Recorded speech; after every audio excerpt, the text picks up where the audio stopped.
कृष्ण भगवान की जय।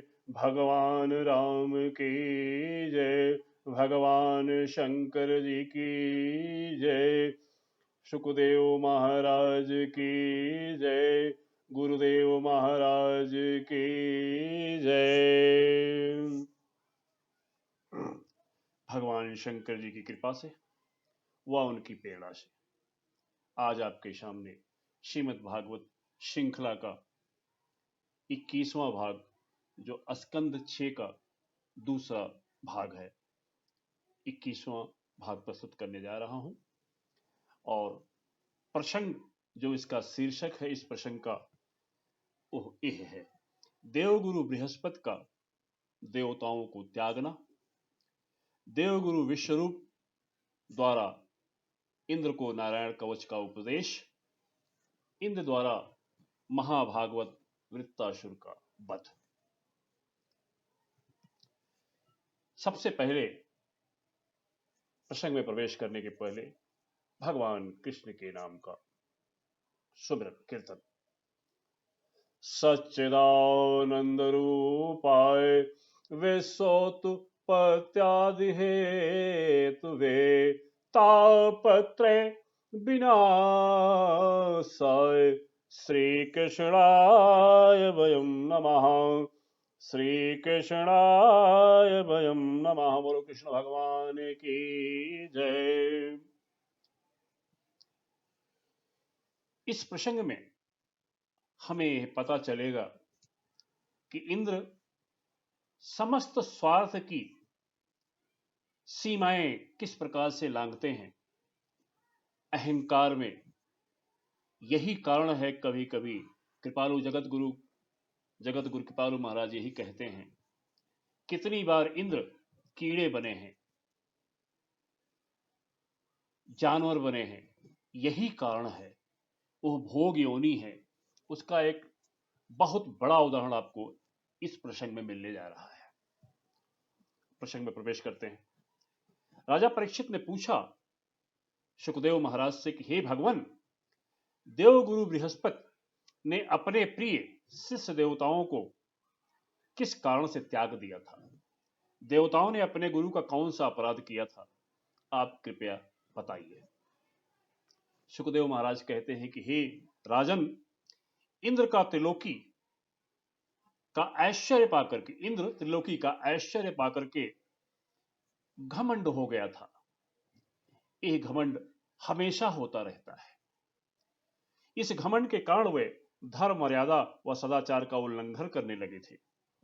एक दिन की बात है कि वे भरी सभा में अपनी पति पत्नी सूची के साथ सिंहासन पर बैठे हुए थे। सभी देवगण उनकी सभा में उपस्थित थे।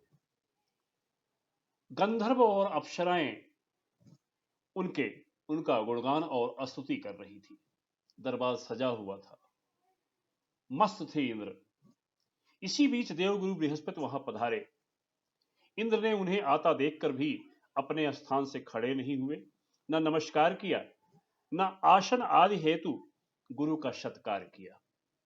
न इंद्र ने इस प्रकार, देखिए, सत्ता के जब तक नहीं मिलती तब तक कितना गुरु के आगे पीछे गुरु की स्तुति, ब्रह्मा जी की स्तुति, विष्णु भगवान की स्तुति, शंकर भगवान की स्तुति, जैसे काम निकल गया वैसे उनको पूर्ण रूप से त्याग देना। यह अगर कोई सीखे तो यह इंद्र से हम सीख सकते हैं। सुखदेव महाराज कहते हैं, त्रिकालदर्शी समर्थ बृहस्पति जी ये समझ गए कि इंद्र ऐश्वर्य मद में चूर है, अतः चुपचाप वहां से निकल गए और अपनी योग माया से अंतर ध्यान हो गए। तत्पश्चात थोड़े समय के बाद उसको होश आया। लोग कहने लगे कि आपने बहुत बड़ा गुरु अपमान कर दिया है, सारे देवता लोग। और उसके बाद उस पश्चाताप में गुरु को तलाशने लग गया। परंतु गुरु जी स्वर्ग छोड़कर के अंतर ध्यान हो गए थे। उन्हें ये लगा कि जब यहां किसी नियम की, किसी बड़े की कदर नहीं है तो यहां रहना ठीक नहीं है। यही महापुरुष लोगों का सिद्धांत भी होता है। हमें इससे सीखना चाहिए कि जहां आपको सम्मान, सत्कार या तो वहां पे हमको नहीं जाना चाहिए। लेकिन इसका एहसास गुरु जी को नहीं था। इस सभी बात का पता दैत्यों को पता चल गया। दैत्य इस ताक में रहते हैं कि कब गुरुदेव नाराज हो। उन्होंने अपने गुरु शुक्राचार्य के आदेश से देवताओं पर आक्रमण कर स्वर्ग पर आधिपत्य कर लिया। देखिए, मदमस्ती छाई, इसका मतलब मुसीबत आने वाली है। अपने बड़ों का सत्कार, संत महात्माओं का सत्कार, गुरुजनों का सत्कार, संतों महात्माओं का सत्कार अगर आपसे नहीं हो रहा है, आप नहीं कर पा रहे हैं आदर, इसका मतलब पूर्ण विनाश नजदीक है। क्योंकि अहंकार बिना किसी कारण के भी आता है और ऐश्वर्य आने पर भी आता है। उस समय आदमी मदांध हो जाता है, उसको कुछ नहीं दिखाई पड़ता। यह बड़ा ही अच्छा संकेत है कि जब आपकी बुद्धि लगे कि हम बहुत बुद्धिमान हो गए हैं, बहुत विचारवान हो गए हैं, बड़े सत्तावान हो गए हैं, बहुत अच्छी पर्सनालिटी हमारी, हमारा व्यक्तित्व की सब प्रशंसा करते हैं, समझ लीजिए कि आसपास ही भयानक मुसीबत आपके पास आने वाली है और ये समस्त चीजें आपसे छीन जाएगी। इस प्रकार देवताओं से सब कुछ छिन गया। समस्त देवता अब नौटंकी हो गई। अब वहां से ब्रह्मा जी के पास जा रहे हैं, वहां स्तुति कर रहे हैं, रो रहे हैं, धो रहे हैं, सब नौटंकी करेंगे। पहले अपमान करेंगे, उसके बाद पैर पे जाके लौट जाएंगे। लेकिन वो जानते हैं कि ये लोकपाल हैं, भगवान का ऐसा विधान है कि ये भोग योनि है, जैसा कर्म करेंगे ऐसा ही परिणाम भोगेंगे। भगवान का तो सीधा सीधा नियम है, चाहे इंद्र हो चाहे कोई हो। ब्रह्मा जी ने कहा, देवताओं, यह बड़े खेद की बात है कि तुम लोगों ने ऐश्वर्य के मद में अंधे होकर ब्रह्मज्ञानी वेदज्ञ व संयमी ब्राह्मण का सत्कार नहीं किया। इसके कारण तुम्हारी यह दुर्दशा हुई है। अब तुम लोग अदिति के पुत्र, जो 12 आदित्यों में एक हैं, त्वष्टा ऋषि के पास जाओ, उनके पुत्र ऋषि विश्वरूप के पास जाओ, उनका सम्मान करो, विनय करो, तब वे तुम्हारी बात बना देंगे। त्वष्टा महर्षि भी इंद्र के ही भाई हैं, बड़े भाई हैं। यह 12 आदित्यों में एक हैं, उन्हीं आदित्यों में इंद्र सबसे छोटे हैं, भगवान सूर्य सबसे बड़े। उनके पुत्र हैं ऋषि विश्वरूप। सुखदेव जी कहते हैं कि परीक्षित, देवता लोग इंद्र के साथ महर्षि त्वष्टा के पुत्र ऋषि विश्वरूप के पास गए और हृदय से लगाकर कहने लगे कि बेटा विश्वरूप, अब काम है। सब बाप, गधे को भी बाप बना लेना, इंद्र से सीखना चाहिए। बेटा विश्वरूप, तुम्हारा कल्याण हो। सारा हाल उन्हें सुनाया कि कैसे कैसे हमारे साथ हुआ, और उसके बाद कहा कि तुम ब्रह्मनिष्ठ ब्राह्मण हो, गुरु जी हमारे छोड़ के चले गए हैं, ब्रह्मा जी की सलाह से हम आपके पास आए हुए हैं। तुम ब्रह्मनिष्ठ ब्राह्मण हो, अतः जन्म से ही हमारे गुरु हो। हम तुम्हें गुरु के रूप में वर्ण करते हैं, हमारी सहायता करो और अपने तपोबल से हमारी दुर्दशा दूर करो। इस प्रकार से अब अपना काम बनाना है तो आप तपस्वी हैं, आप ब्राह्मण हैं, आप उच्च हैं, आप हमारे पुरोहित सब बना देंगे इंद्र जी। विश्वरूप ने कहा, ऋषि विश्वरूप ने कहा कि पुरोहित का कार्य, हे इंद्र, पुरोहित का कार्य ब्रह्म तेज को छीण करने वाला है, इसलिए धर्मशील महात्माओं ने उसकी निंदा की है। किंतु आप मेरे स्वामी हैं, मैं आपका आदर करता हूं, सम्मान करता हूं, अतः मैं आपका प्रस्ताव निंदनीय होते हुए भी स्वीकार करता हूं। यह उनका ब्राह्मणत्व है। इंद्र का क्या है? किसी को त्याग देना, समय आने पे उसको बाप बना लेना, और ब्रह्म ऋषियों का काम है जैसा भी हो कल्याण करो, सब कुछ हरि कर रहे हैं, हम तो एक माध्यम हैं। श्री सुखदेव जी कहते हैं, परीक्षित, महर्षि विश्वरूप बड़े तपस्वी थे और देवताओं की पुरोहिती बड़ी लगन से करने लगे। यद्यपि शुक्राचार्य ने अपने नीति बल से असुरों की संपत्ति सुरक्षित कर दी थी, फिर भी विश्वरूप ने वैष्णवी विद्या के प्रभाव से उनसे वह संपत्ति छीनकर देवराज इंद्र को दिला दी और वह स्वर्ग को वापस कर दिया। सारी संपत्ति, सारा वैभव उनको वापस मिल गया। अब इंद्र बहुत प्रसन्न है। आगे सुखदेव महाराज कहते हैं कि राजन, जिस विद्या से सुरक्षित होकर के इंद्र ने असुरों की सेना पर विजय प्राप्त की थी, उसका उपदेश ब्रह्म ऋषि विश्वरूप ने ही किया था। और खेल ही खेल में इंद्र ने शत्रुओं की सेना को परास्त कर दोबारा अपना सर्वलोक ग्रहण किया था। यही विद्या, इसी को हम वैष्णवी विद्या कहते हैं या नारायण कवच कहते हैं। परीक्षित ने गुरुदेव से आग्रह किया कि कृपया हमें नारायण कवच के विषय में उपदेश दें। सुखदेव जी कहते हैं कि परीक्षित, देवगुरु बनने के बाद इंद्र को ब्रह्म ऋषि विश्वरूप ने नारायण कवच का उपदेश दिया। विश्वरूप ने कहा, देवराज इंद्र, भय की स्थिति आने पर नारायण कवच धारण करके शरीर की रक्षा कर लेनी चाहिए। और उसके बाद गुरुदेव ने उनको विधि बताने लगे कि क्या विधि है इसके जाप करने की। इसकी विधि ब्रह्म ऋषि विश्वरूप ने कहा कि इंद्र पहले हाथ पैर धो लें, स्नान करने के बाद दोबारा हाथ पैर धो लें, आचमन करें, फिर हाथ में कुश की पवित्री धारण करके उत्तर की ओर मुंह करके बैठ जाएं।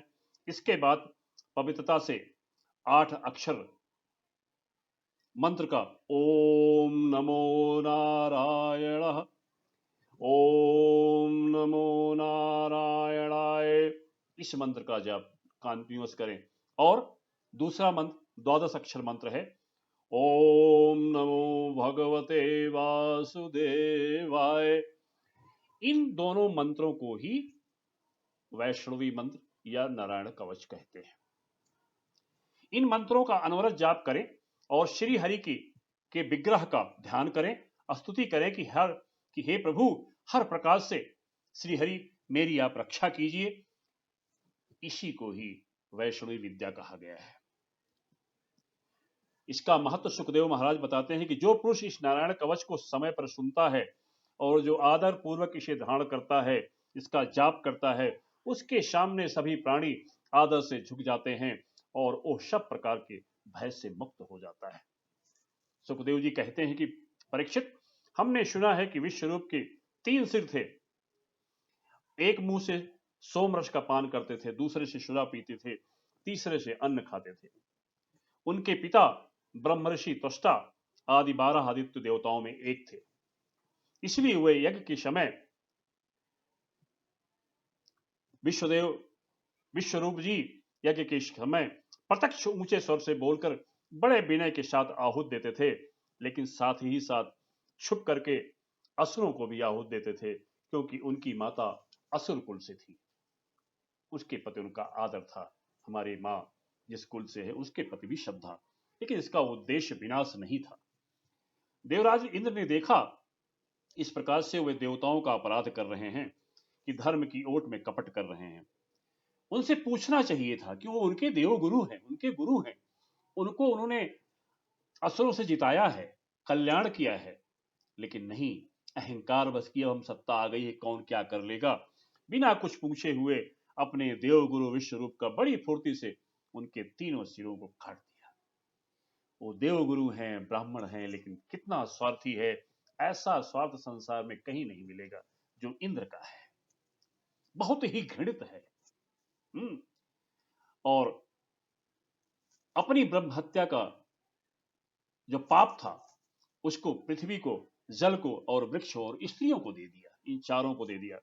इसी कारण ब्रह्म हत्या के प्रभाव से पृथ्वी कहीं कहीं ऊसर हो गई है और जल में फेन व बुलबुले आते हैं, और इसी कारण से वृक्षों में गोंद आती है और स्त्रियों में मासिक धर्म आता है। ये उस पाप के परिणाम को, गुरु हत्या, ब्राह्मण हत्या के परिणाम को इन चारों को दे दिया। विश्वरूप की मृत्यु के बाद उनके पिता ब्रह्मर्षि त्वष्टा ने इंद्र से बदला लेने हेतु, इंद्र का सत्य उत्पन्न करने हेतु हवन करने लगे। यज्ञ समाप्त होने पर एक भयानक दैत्य वित्तासुर प्रकट हुए।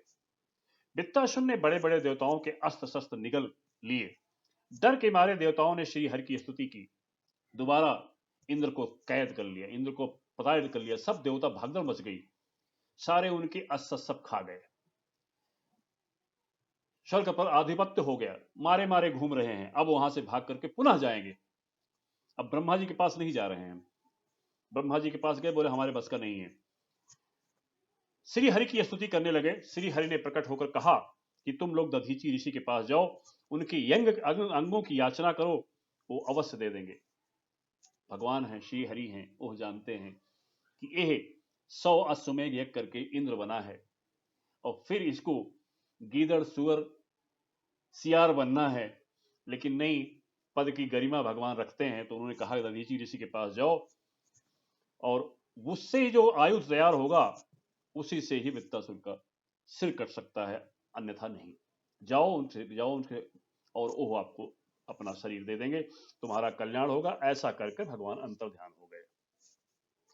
सुखदेव जी कहते हैं कि परीक्षित, देवताओं ने उदार शिरोमणि दधीची ऋषि के पास गए, भगवान की आज्ञा अनुसार याचना की।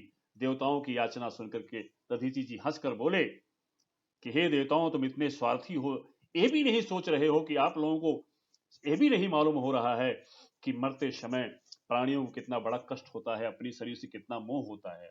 क्या आपको अपना मोह नहीं है?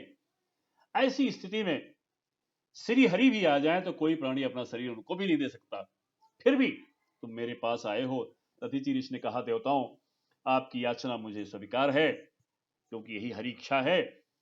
यह लीजिए, मैं अपने प्यारे को आप लोगों को लिए छोड़ देता हूं, क्योंकि एक दिन यह स्वयं मुझे छोड़ देने वाला है। यह कहकर मुनि ने भगवान का ध्यान लगाया। ध्यान में जाकर के फिर अपने शरीर को एक पुराने वस्त्र जैसे त्याग दिया और श्री भगवान में लीन हो गए। देखिए इंद्र कितना धूर्त है, कितना धूर्त है। वो ब्राह्मणों की सहायता लेता है और ब्राह्मणों की हत्या करता है, ब्राह्मणों की सहायता लेता है, ब्राह्मणों की हत्या करता है।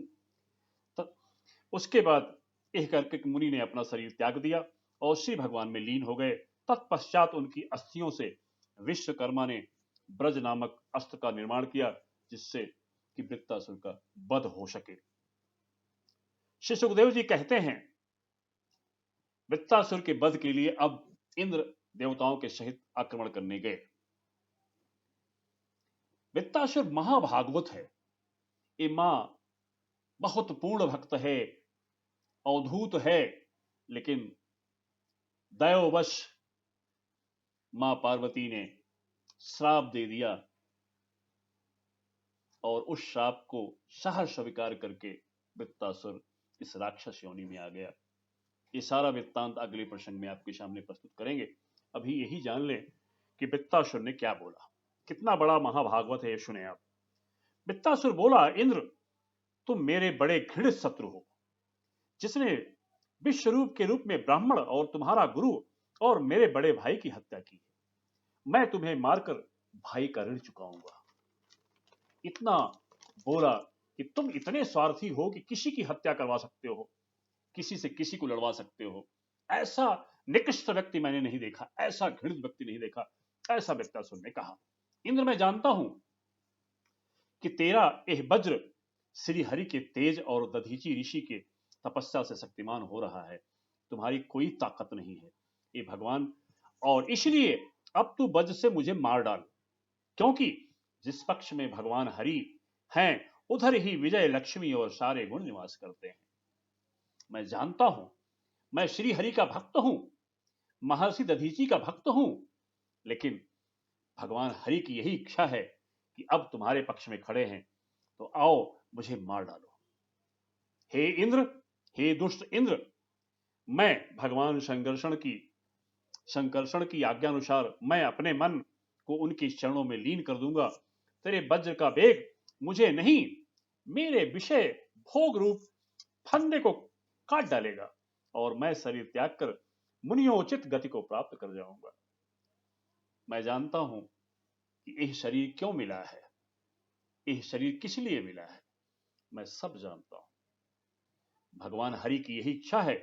भगवान को प्रत्यक्ष अनुभव करते समय, अब यहां पे बहुत बड़ी चीज है कि महाभागवत होने के बाद वृत्तासुर को सामने भगवान प्रकट हुए हैं और भगवान को प्रत्यक्ष अनुभव करते हुए वृत्तासुर भगवान से प्रार्थना कर रहा है कि हे प्रभु, आप मुझ पर ऐसी कृपा कीजिए कि अनन्य भाव से आपके चरण कमलों के आश्रित सेवकों की सेवा करने का अवसर अगले जन्म में भी प्राप्त हो। ये देखिए मांग, मैं आपको छोड़कर स्वर्ग, ब्रह्मालोक, भूमंडल का साम्राज्य, रसातल का एक छत्रराज, योग की सिद्धियां, यहां तक कि मोक्ष भी नहीं चाहता। बस स्वामी, इतनी मांग है कि मेरा मन आपके मंगलमय गुणों का स्मरण करता रहे, मेरी वाणी उसी का गान करती रहे और शरीर आपकी सेवा में संलग्न रहे। क्या मांग है?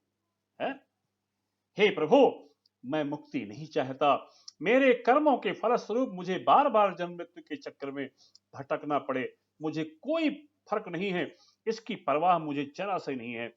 परंतु मैं जहां जहां जाऊं प्रभु, जिस जिस योनि में जाऊं, जन्मूं, वहां वहां भक्त जनों से मेरी प्रेम मैत्री बनी रहे।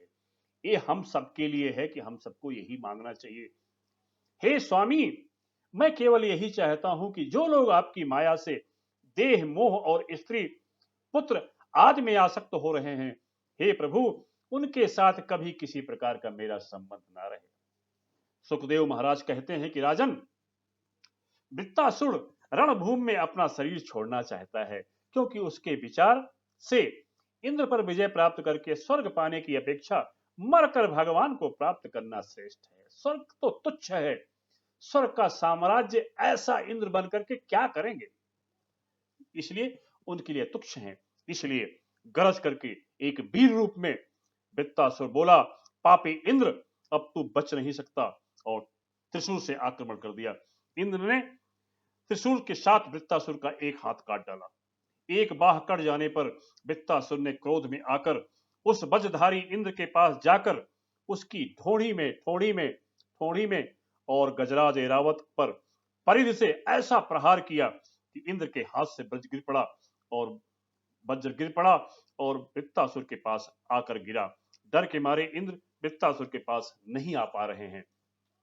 तब वृत्तासुर ने कहा, इंद्र, मैं चाहूं तो इस वज्र का इस्तेमाल तुम्हारे खिलाफ कर सकता हूं, लेकिन ऐसा नहीं करूंगा।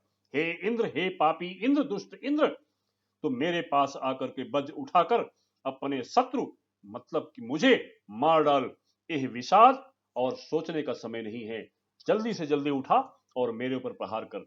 मेरे हरि इंतजार कर रहे हैं, मेरे भगवान इंतजार कर रहे हैं।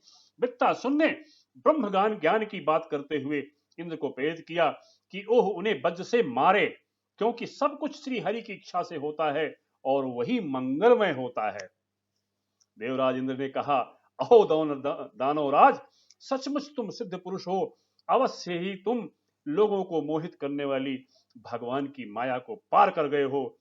और इस प्रकार कह करके वज्र को इंद्र ने उठा लिया। सुखदेव जी कहते हैं, वृत्तासुर ने पुनः इंद्र पर आक्रमण किया और वज्र से और प्रबल वेग से वृत्तासुर इंद्र ने वज्र से दूसरा हाथ भी काट दिया। कोई फिक्र नहीं है, शरीर कट रहा है। प्रबल वेग से वहां से वृत्तासुर इंद्र के पास पहुंचा और उन्हें सहित ऐरावत को निगल गया। अब नारायण कवच जो उसके भाई से सीखा था विश्व रूप से, अब उसका इस्तेमाल कर रहे हैं इंद्र पेट के अंदर। पेट में जाकर इंद्र नारायण कवच के प्रभाव से मरे नहीं और वज्र से उसका पेड़ फाट कर बाहर निकल आए और उनके सिर को काट दिया। भगवान सुखदेव कहते हैं कि परीक्षित, उस समय वृत्तासुर के शरीर से उसकी आत्म ज्योति बाहर निकली और सबके देखते देखते भगवान के स्वरूप वो देख रहा है। वृत्तासुर, मेरे भगवान खड़े हैं मुझे लेने के लिए। भगवान में सबके सामने भगवान के स्वरूप में उसकी ज्योति विलीन हो गई।